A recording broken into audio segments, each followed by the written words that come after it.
É complicada essa relação interpessoal. Não pipocou. Né? Eu não pipoco. Essa não relação... tenho pipocado.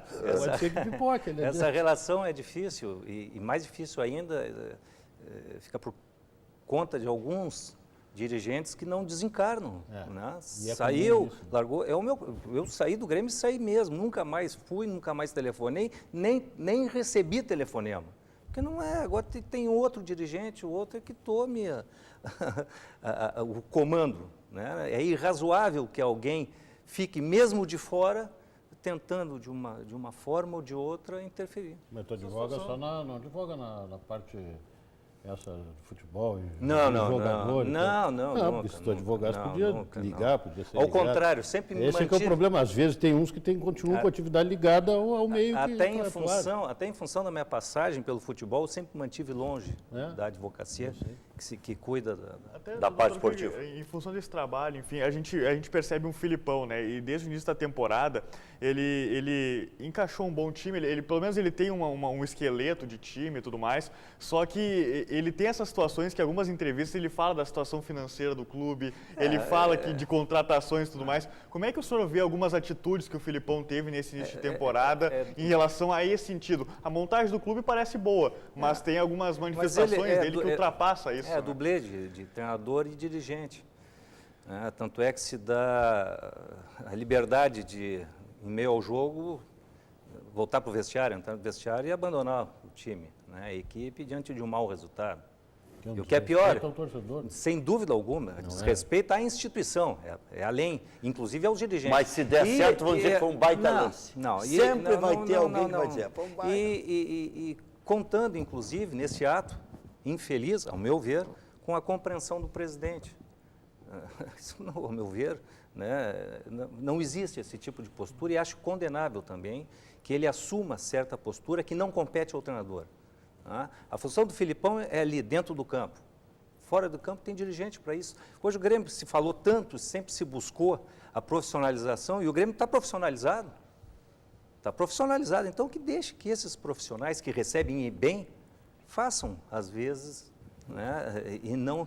Mas o Rui Costa, sexta-feira, ontem, disse o seguinte, o Filipão, ele faz qualquer coisa para defender o Grêmio, dando razão quando ele adjetivou o Chico de Chico Colorado, o Francisco Neto. Então...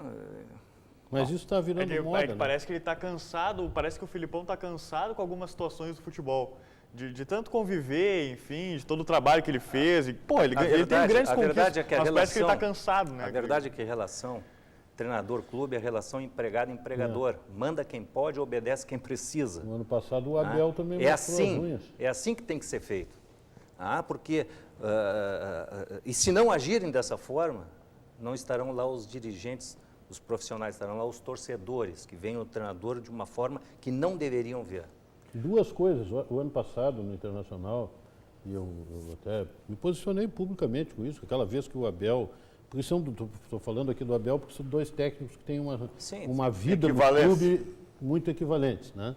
E muito equivalentes à participação dos dois no clube. O Abel, quando estava naquela de contratar o jogador, aquele que tinha que pagar não sei quanto... Arangues, né? Se não pagar, eu pago.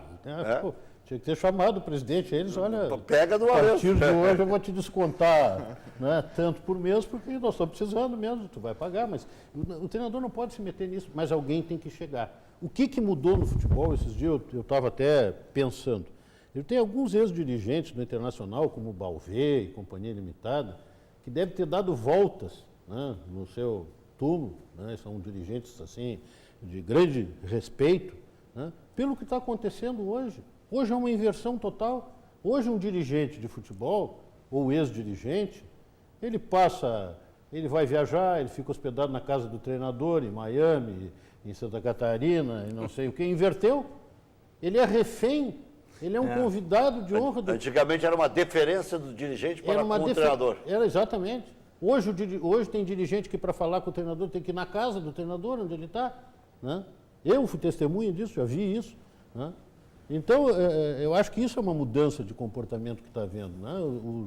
Os treinadores passaram a figurar com verdadeiras estrelas de primeira grandeza. São aqueles managers, né, doutor, que se fala que o Diego Aguirre, por exemplo, tinha essa situação no Peñarol.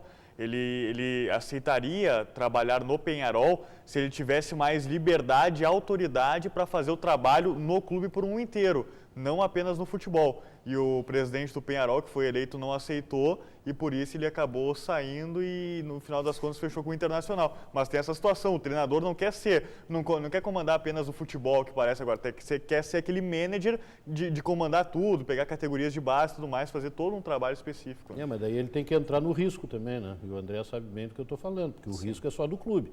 Se não der certo o trabalho dele, quem vai arcar com o risco é o clube. Se ele for sócio, se ele abraçar o risco junto, inclusive com a possibilidade de ficar 1 ano, 2 anos sem receber, ou sem receber a rescisão dele, quem sabe não está aí uma solução. Se estabelecer uma sociedade, um grande treinador e um clube de futebol. A seguir, vamos projetar os jogos da dupla Grenal nesse final de semana. No domingo, o Inter contra o Veranópolis, 4 da tarde, no Antônio Davi Farina. E o Grêmio, 6h30 da noite, diante do Lajadense, na Arena. Já voltamos.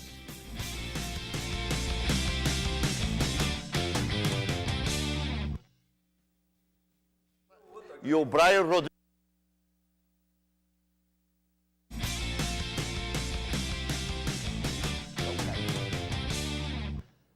Estamos de volta com preliminar a imagem do futebol aqui na tela da Bandeirantes. Conosco no programa, Dr. Roberto Sigma, ex-vice de futebol do Internacional, Dr. André Krieger, ex-vice de futebol do Grêmio, e o repórter Matheus Trindade, da rádio Bandeirantes AM 640. E você já sabe, neste domingo, amanhã, tem casamento marcado aí da Band AM com a Band News para a cobertura dos 2 jogos.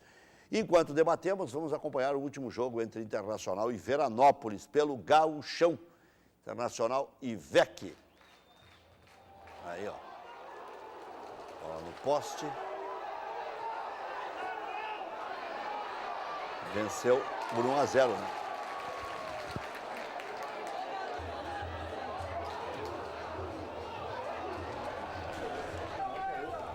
Eu lembro que o preparador de goleiros do Internacional... Soares, gol aí.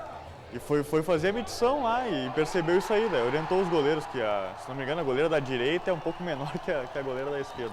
O Abel treinava o Inter e o Julinho Camargo era o técnico do VEC, que é agora de novo, né? Grande Julinho. É. Julinho que o Dr. Sigma contratou lá no Inter.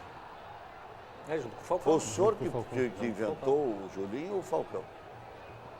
Quem é que treinava mais, doutor? O Julinho ou o Falcão? Quem ganhava mais? Quem treinava mais Não, no dia a dia? O Julinho é um cara, olha, o Julinho é um cara excepcional. Não tinha ciumeira, não tinha nada. Ele fazia um trabalho que o Falcão não fazia e o Falcão fazia um trabalho que ele não fazia. Eles se complementavam e sem nenhum problema. Extremamente humilde. Muito, olha, um cara, muito excelente caráter. Muito boa gente. Correto. Sério. É. Ele trabalhou conosco na base lá no Grêmio. Não, na Ele realidade... sempre durava na base de Grêmio. Sim, sempre durava muito. Fazia um trabalho maravilhoso. Responder para o Matheus, na realidade o Falcão não tinha o auxiliar técnico, ele que é que sempre acompanha o treinador. Murtosa. Não tinha o Murtosa. Então nós tratamos aquilo de uma forma coletiva, quem seria um profissional. Esse jogo o Inter jogou com o time misto, né? Foi um time misto. Do ano passado foi a primeira derrota que o Inter teve naquele campeonato gaúcho. Foi justamente pro Veranópolis essa partida fora de casa. O Veranópolis tem o Eduardinho, né? Que já está há anos e anos lá no time do Veranópolis. Já é Eduardo Velho, né? É. O Inter fazendo a mescla naquela oportunidade. E pro jogo de amanhã, Rec, deve ir com um time misto também, reserva, né? Aí que eu quero, é essa. Pois é, aí que eu quero a análise de vocês. Próximo jogo. Pois é, mas é no interior e recém fez um jogo na quarta-feira. Tem medo de estourar alguém. Eu quero que vocês analisem. Sim, mas o Internacional não alterou o sistema de jogo. Né? Não seria importante começar alterou a repetir. só nos titulares. Não, nos titulares, repetir. Eu acho. Se for pegar, por exemplo, contra o Brasil de Pelotas, antes do confronto contra o Emelec, foi um time reserva e num sistema do 4-2-3-1. Aí foi pro jogo contra o Emelec e colocou o 3-6-1. Vai modificando quanto a utilização de jogadores também. Eu acho que a situação é diferente. O Internacional tem um plantel hoje que permite fazer isso, eu acho saudável fazer isso. Ao contrário do que foi com o Inter B, que era uma proposta diferente. Era um time para jogar o Campeonato Gaúcho. Na realidade, esse é um time que tem que estar, porque esse plantel é um plantel que tem que estar azeitado para o Campeonato Brasileiro, né? Tem que estar azeitado para Libertadores. O senhor acha que não tem problema de mesclar? É importante ter plantel. Tá, mas Isso Deus tem razão. Para ganhar campeonato tem que ter plantel. Né? Sem plantel... Sim, mas e o conjunto, tu não acha importante o conjunto? Repetir, repetir. Acho que as exigências É são claro que não diferentes, jogando de quartas e finais de semana, mas uma vez por semana, Mas se repetindo. arrebenta um D'Alessandro num jogo desse aí, é um crime, como já aconteceu lá com o se é um Lajadense. Te lembra que quando o Celso treinava, foi na minha época isso, num jogo com o Lajadense, lá deram uma paulada no joelho do Eu perdi do o William D'Alessandro. Magrão. É? William Magrão em Santa Aí Cruz. não, sem desprestigiar Ah, o Campeonato me lembro Gaúcho. Mas é um crime daí, né? foi uma das melhores coisas que aconteceu com o Grêmio, não foi? O que é? O Grêmio não jogou com 3 zagueiros daí na estreia do Brasileiro? Não. Foi outra não, situação. Foi outra situação. Porque aí o Celso ajeitou o time quando perdeu o William Magrão. Não, ali não. O William Magrão começou a jogar em 2008. O William Magrão e Rafael Carioca. Ah, isso mesmo. Isso mesmo. Uma coisa que eu quero deixar bem claro, o pessoal fala muito do Celso, agora estão falando do Celso no Internacional, né? Eu quero deixar uma coisa bem clara. Eu trabalhei com o Celso é um excelente profissional. É um dos profissionais mais trabalhadores que eu conheci, um sujeito honesto, digno, né? Tem suas dificuldades, como eu tenho, de temperamento, de não sei o quê, como tu tens, como todos nós temos, e chega num determinado momento que essa dificuldade pode aparecer mais ou menos, pode ter um azar numa determinada partida, mas essa brincadeira que faz com o Celso, ele é um Refri excelente... 2 litros tem. Ele é, um Quando cara, termina o gás. ele é um cara extremamente trabalhador. O doutor Krieger, 2 oportunidades trabalhamos juntos, sem dúvida. Né? Trabalhador, sério, competente, Honesto, honesto. isso é importante. Ah. Não se vocês mete de patas vocês dentro. contratariam como dirigente o Celso Roth? Como dirigente, Se vocês fossem dirigentes numa Eu determinada época. contrataria, dependendo do momento e a conjuntura e a necessidade do time, eu contrataria, sem problema nenhum. eu pensaria mais. É que o doutor Krieger teve uma relação meio intrincada no fim. Não tive relação intrincada alguma. É coisa muito simples. Né? Não deu, tem que tirar, tem que tirar. O Celso só não deu certo no Internacional por culpa do presidente Giovanni Luiz de então. Por quê? Porque eu fui voto vencido. Eu queria que ele saísse depois do Mundial. Porque o peso de ter perdido o Mundial era muito grande. É muito grande. Perder o Mundial como nós perdemos, aí voltar e ficar à beira do gramado treinando o time, a exigência da torcida seria muito grande. Ali tinha que dar uma aliviada no Celso. Mas aí insistiram. Aí o que acontecia? Eram 80, 90 sócios. Mas ganhou aumento. Eram 80, 90 sócios diariamente que pediam afastamento do clube.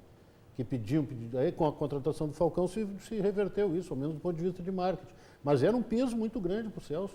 E tem que levar em consideração isso, porque é dinheiro a rodo, né? 80, 90 por Não, dia. e o clima também, quer dizer, o que eu disse, se ele empatar em casa já é uma catástrofe.